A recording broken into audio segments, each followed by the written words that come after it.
Gracias por haberme invitado a participar en esta reunión científica. Espero ser exacta con los 25 minutos. Bueno, como sabemos, la trombocitopenia inmune se caracteriza por un recuento de plaquetas. Esto es muy raro para mí, se me va. Un recuento de plaquetas menor de 100.000, con aumento de riesgo de sangrado solamente en pacientes en el que el recuento es muy bajo, y tiene características importantes que son heterogeneidad de la enfermedad, mecanismos fisiopatológicos diversos y características clínicas variables. Esta enfermedad no tiene un marcador claro y por lo tanto el diagnóstico se hace por exclusión. Y tenemos que excluir entonces causas de trombocitopenia por otras patologías inmunes, causas no inmunes, en general se asocian a otras citopenias, y muy importante, el diagnóstico diferencial con las trombocitopenias hereditarias. Esto es importante porque muchas veces las trombocitopenias hereditarias no tienen otra característica más que la trombocitopenia, no se asocian a otra alteración, y en algunas de ellas hay una asociación con una progresión hacia una malignidad hematológica. Por lo tanto, es importante que el diagnóstico sea adecuado, que no se los trate a los pacientes con trombocitopenias hereditarias como si fueran una PTI recibiendo medicamentos que no necesitan y que a veces inclusive son perjudiciales. Cuando uno quiere intentar hablar de la fisiopatología de la PTI, cuesta mucho decidir por dónde empezar, porque no hay un evento claro que sea el desencadenante de la patología. Yo decidí empezar por a describir las alteraciones en los linfocitos T reguladores y también en un subset de linfocitos B reguladores. Hay disminución de estas células y también disfunción, con disminución de la producción de citoquinas antiinflamatorias como la interleuquina 10 y el TGF-beta. Las células presentadoras de antígenos también tienen alteraciones. Los macrófagos estimulan espontáneamente a los linfocitos T para que reaccionen en contra de antígenos plaquetarios. Las células dendríticas también tienen alteraciones que favorecen la proliferación y la disminución de la apoptosis de los linfocitos, y también desfavorecen la inclinación hacia TH2 de los linfocitos T. Los monocitos también tienen una regulación de los receptores FC, con aumento de los receptores FC profagocíticos y disminución de los que inhiben la fagocitosis. Sabemos que hay una polarización TH1 que se caracteriza por aumento de interferona gamma, interleuquina 2, también aumento de los linfocitos TH17 con aumento de las citoquinas interleuquina 17, 22, y toda esta regulación favorece un estado proinflamatorio que perpetúa la reacción autoinmune. Me olvidé de mencionar también a los linfocitos T citotóxicos que actúan directamente sobre las plaquetas y los megacariocitos. Y por supuesto tenemos alteraciones en la estirpe B con aumento de factores que estimulan la actividad de estas células, y por supuesto con producción de autoanticuerpos. Pero la producción de autoanticuerpos dirigidos contra glicoproteínas de la estirpe megacariocítica no es solamente la función de los linfocitos B en esta patología, sino que hay otras alteraciones, entre ellas la que mencioné en principio, como la disminución de un subset de linfocitos B reguladores, que hacen que se sospeche que estas células tienen una participación más amplia, además de la producción de autoanticuerpos. Los autoanticuerpos en general son de tipo IgG, pero también pueden encontrarse de otros tipos como IgM y IgA, acompañando a las IgG, y están dirigidos contra glicoproteínas que son fundamentales para el funcionamiento de la plaqueta. En primer lugar, la glicoproteína 2B3A, pero también la glicoproteína 1B y otras como la 1A2A, la glicoproteína 4 y la glicoproteína 6. Lamentablemente, la detección de los autoanticuerpos no es muy eficiente. Las pruebas con las que contamos detectan la presencia de anticuerpos en alrededor de un 50 o un 60% de los pacientes. Una vez que los anticuerpos se unieron a sus respectivos antígenos en la superficie plaquetaria, esta unión gatilla el reconocimiento de los autoanticuerpos por los receptores Fc de los macrófagos activados. Esta unión induce la activación de una tirosinquinasa esplénica que produce una señal dentro del macrófago que induce el reordenamiento del citoesqueleto y, en última instancia, la fagocitosis de las plaquetas. En estos últimos tiempos se desarrolló una droga que se llama fostamatinib y que lo que hace es inhibir la activación de la SIC y por lo tanto inhibir la fagocitosis de las plaquetas. Pero este no es el único mecanismo que produce la eliminación de circulación de las plaquetas en PTI. Varios grupos, incluyendo el nuestro, describimos el aumento de la apoptosis plaquetaria en pacientes con PTI. En nuestra población observamos tres marcadores de apoptosis, como la disminución en la variación de potencial de membrana mitocondrial en el grupo de pacientes, el aumento de caspasa 3 activa, como podemos ver acá también, y la expresión en la membrana plaquetaria de la fosfatidilcerina en las plaquetas de los pacientes. Todas estas alteraciones estuvieron relacionadas o se vieron con más frecuencia en los pacientes en los que se detectaron autoanticuerpos que en aquellos en los que no los pudimos detectar.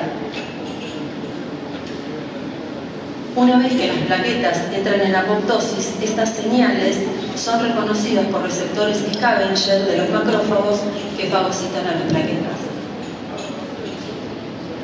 El último mecanismo que se describió hace poco y que produce eliminación de plaquetas de circulación es la pérdida de ácido ciálico de las glicoproteínas plaquetarias en PTI. Se describió que algunos anticuerpos, especialmente los que reconocen a la glicoproteína 1B9, y dentro de este grupo los que se unen con mucha afinidad a esta glicoproteína, producen activación plaquetaria, con la consecuente translocación de la enzima neuraminidasa a la superficie de la plaqueta. La neuraminidasa en la membrana plaquetaria induce el clivaje del ácido ciálico que se encuentra en el extremo terminal de la producción glucosídica de las glicoproteínas, especialmente de la glicoproteína 1B alfa, que es la más fuertemente glicosidada en la plaqueta. El clivaje del ácido ciálico deja expuesta a la galactosa, que se encuentra a continuación, y esto induce el reconocimiento por los receptores Ashwell-Moore hepáticos del complejo de las plaquetas unidas que han perdido el ácido ciálico. Y esto entonces gatilla la fagocitosis por parte del hepatocito de la plaqueta. Además de inducir la fagocitosis plaquetaria, este mecanismo induce una activación intrahepatocito mediada a través de la activación de JAK2 y STAT3 que induce la transcripción de trombopoyetina que va a estimular la megacariopoyesis.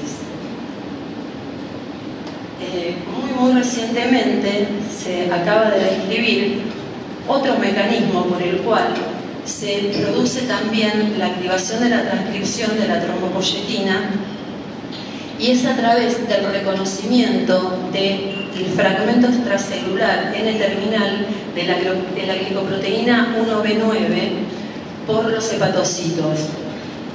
Se describió que entonces se necesita el reconocimiento de este fragmento extracelular para producir la activación de la ruta de señalización que termina con la transcripción de TPO y el aumento de la TPO.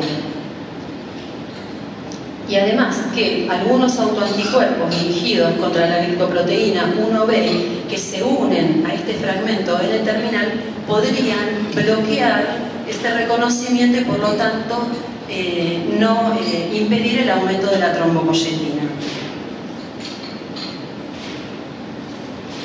Estos mecanismos que acabamos de describir no solamente actúan sobre las plaquetas, sino también sobre los megacariocitos. Y en la década pasada se publicaron 2 trabajos que describieron que los autoanticuerpos de PTI inhiben la megacariopoyesis.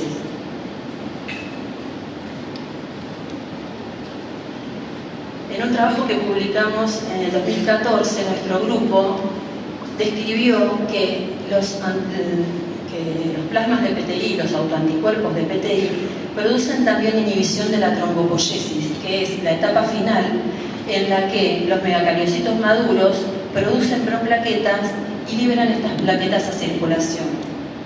En nuestro trabajo nosotros observamos que había una inhibición de la cantidad de megacariocitos productores de proplaquetas, o sea que había una inhibición cuantitativa, pero además que la morfología de los megacariocitos, la morfología de las proplaquetas de los megacariocitos incubados con los plasmas de PTI eran también anómalas, eran mucho menos complejas que las observadas en presencia de los plasmas controles. Estos resultados luego fueron corroborados por un grupo. Nosotros ahora enviamos a publicación un trabajo en el que estudiamos a estas mismas muestras que inhibieran la trombopoyesis, pero sobre la megacariopoyesis.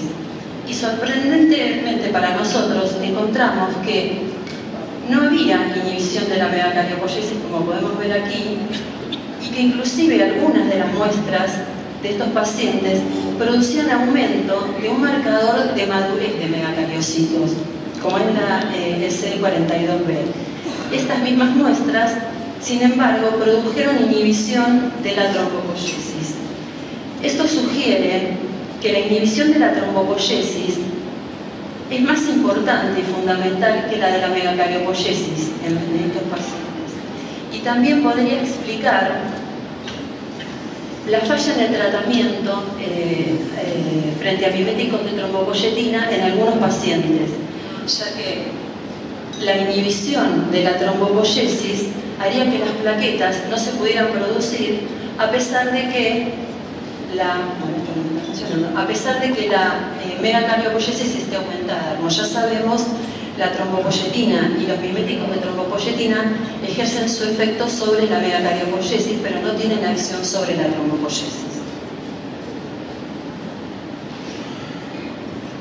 En este mismo trabajo observamos que tanto el aumento de la pérdida de ácido ciálico como el aumento de apoptosis en las plaquetas de los pacientes y la inhibición de la formación de proplaquetas puede encontrarse conjuntamente en un mismo individuo. Esto es difícil, disculpen. Esos son 5 individuos en los que encontramos los 3 efectos. Pero también pudimos encontrar muestras que producían, en las que había 2 de los efectos, como por ejemplo pérdida de ácido ciálico e inhibición de la trombopoyesis, o pérdida de ácido ciálico y aumento de la apoptosis, o aumento de la apoptosis e inhibición de la formación de proplaquetas. Y en algunos casos solo observamos una de estas características. Estos resultados refuerzan la idea de que la fisiopatología en estos pacientes es heterogénea. Entonces ahora vamos a hablar un poco qué podemos hacer en el laboratorio en esta patología. Aquí tenemos una lista de la evaluación básica que se requiere para el diagnóstico de un paciente con sospecha de PTI. Por supuesto que a nivel de laboratorio es importante tener un recuento de plaquetas adecuado y, si es posible, un valor del volumen plaquetario. Sin embargo, como sabemos, algunos contadores hematológicos, especialmente aquellos que basan la identificación de las plaquetas por el método de impedancia, tienen dificultades en la identificación de las plaquetas y, por lo tanto, subestiman el recuento plaquetario, y muchos de ellos no consiguen informar un valor del volumen plaquetario medio. Por lo tanto, es importante la observación del frotis de sangre periférica y, en caso de que sea necesario, hacer un recuento de plaquetas en cámara.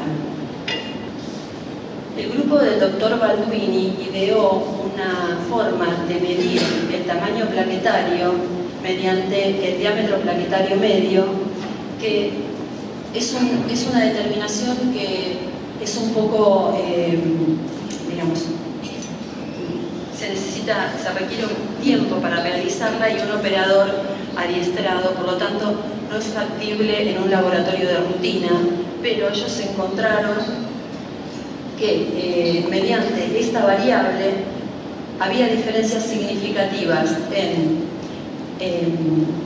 los diámetros plaquetarios en PTI y los diámetros plaquetarios en las trombocitopenias hereditarias con macroplaquetas cuyo diámetro plaquetario era más alto.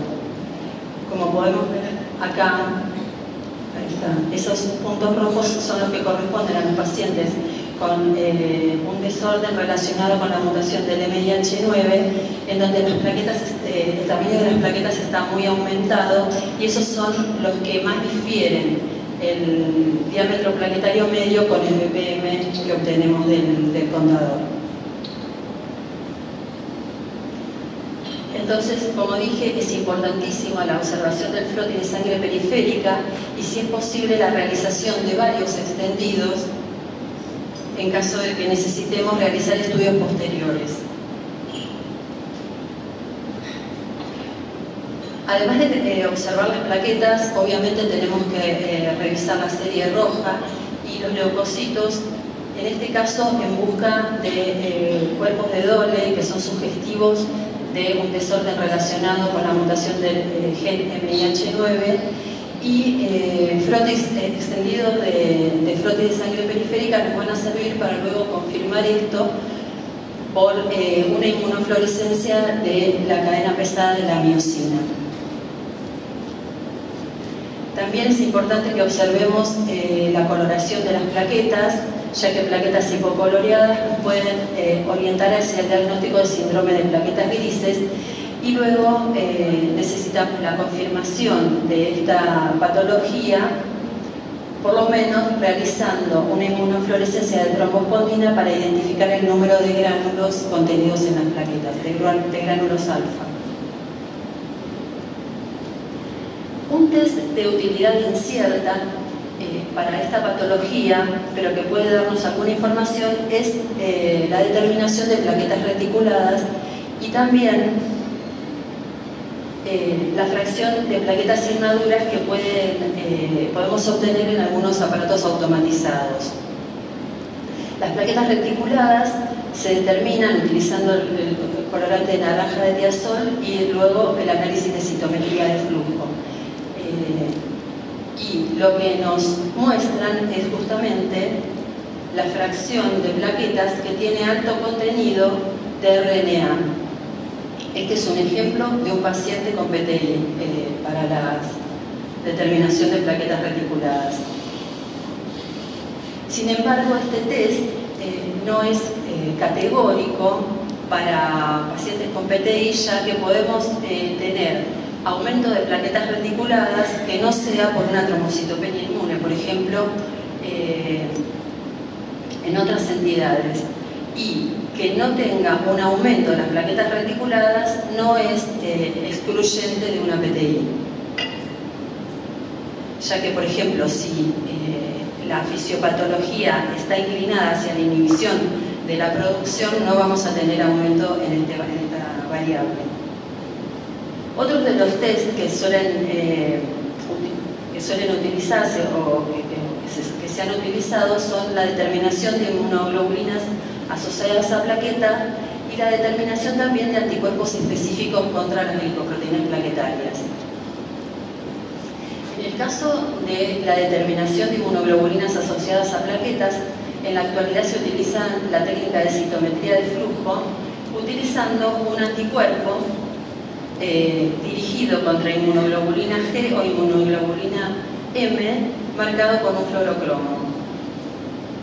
Esto tiene la ventaja de que podemos determinar cuál es el tipo de inmunoglobulina que está actuando, pero la desventaja es que el valor la sensibilidad es baja y la especificidad también. Estas determinaciones pueden detectar, por ejemplo, complejos inmunes asociados a la plaqueta que no están unidos específicamente, sino que están unidos por el fragmento FC. La determinación de anticuerpos específicos contra las determinadas glicoproteínas plaquetarias se basa en el pegado de anticuerpos monoclonales dirigidos específicamente contra las glicoproteínas que son más frecuentemente blancos de los autoanticuerpos, a una superficie que puede ser una microplaca o una esfera. Luego se incuba una lisis de las plaquetas del paciente que tiene el complejo autoanticuerpo unido a su blanco hacia la glicoproteína blanco. Esto hace que se ancle el complejo a la superficie donde anclamos el anticuerpo y luego se revela con una inmunoglobulina, una antiinmunoglobulina humana marcada con una marca que puede ser una molécula radioactiva o una enzima o un fluorocromo. Los fluorocromos en general se usan en el caso de que el soporte sea un inmunobet. La importancia de esta determinación es que discrimina el antígeno hacia el cual se dirige el autoanticuerpo. Los resultados positivos son entre el 50 y el 70%, más o menos como la determinación de IgG asociada a plaquetas, pero la especificidad es más alta. Y una desventaja también que tenemos es que no está disponible en nuestro país. Bueno, y como conclusión quiero dejar algunas ideas que tenemos todavía mucho que trabajar en esta patología a nivel de investigación para profundizar los estudios de la fisiopatología, para encontrar un método diagnóstico, para que la PTI deje de ser un diagnóstico de exclusión y para optimizar las herramientas terapéuticas en pacientes individuales. Y se me ocurrieron estas preguntas que quizá se puedan discutir en las charlas clínicas que van a venir a continuación, que es si es útil el tratamiento dependiendo del mecanismo fisiopatológico predominante en cada paciente y sobre la posibilidad de utilizar varios tratamientos en simultáneo. Bueno, les agradezco mucho y además quiero mencionar a todo el grupo de investigación del Laboratorio de Hematología e Investigación del Instituto Lanari, que es el que trabaja tanto en el diagnóstico y tratamiento de pacientes con PTI como en los estudios de investigación que mostré en esta presentación.